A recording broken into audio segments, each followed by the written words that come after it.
What's up mga bossing? Meron tayong nakitang raider dito pero mukhang na-scam tayo mga bossing kasi yung raider carb na yan sobrang bilis na scam ako dito sa Rusi Flame X natin. Dapat ito line blackout. Line blackout.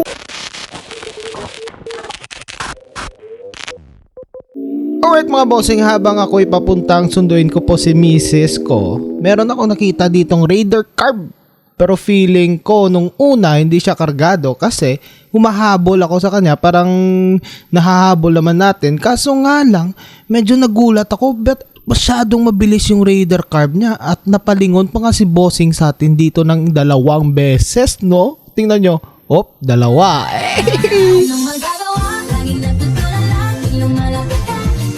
Kaya dito muna sa stoplight bossing, nag-troll ako sa kanya. At meron pa nga nag-troll sa amin ditong badya. Hinabol ko talaga yung raider dyan. Kaso nga lang, hinarangan tayo ng badya na dyan. Oh. Kaya nga, binigyan ko kagad yung badya ng lesson.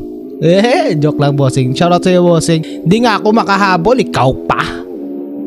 Kaya nga mga bossing, nung nag-stoplight na, tinanong ko talaga si kuya kung anong karga ng raider niya. At di umano, kilala pala tayo ni bossing. Ito yung conversation namin. Boss, ano load mo boss? Si Kaniko?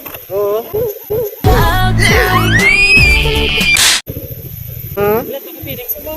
Oo. Ako nangingit ako sa last lapit tayo ng tao ba? Basta scam? Scam. Basta scam na? Scam. Yo, guys. Dola, buaw. Naka, ano, 30mm? O, try na. Yo, pero ito line blackout. Line blackout. At dito mga bossing, malapit na mag-go, sinabi naman sa atin ni bossing yung karga niya, pero di natin i-declare nito. Ito na lang, super scam. Ayan po, pag may nakalaban kayong ganitong tumakbo na raider carb, alam nyo na may karga na kagad. Kaya ako, di ko napipilitin dito mga bossing.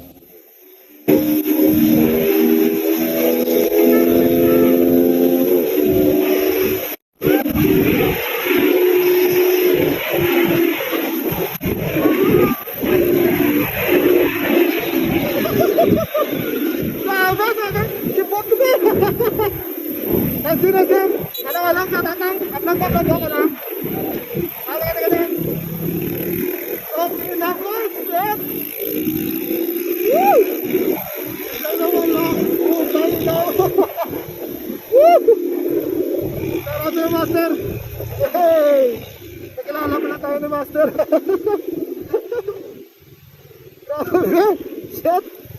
Ang sakit! Lakas ng raider nun, shit! Napuulan ako guys, bigla na wala sa mapa. Putak! Solid! Sarap na yung master! Sabi ko kasi nyo, all stock na eh. Naka-petrol pati lang.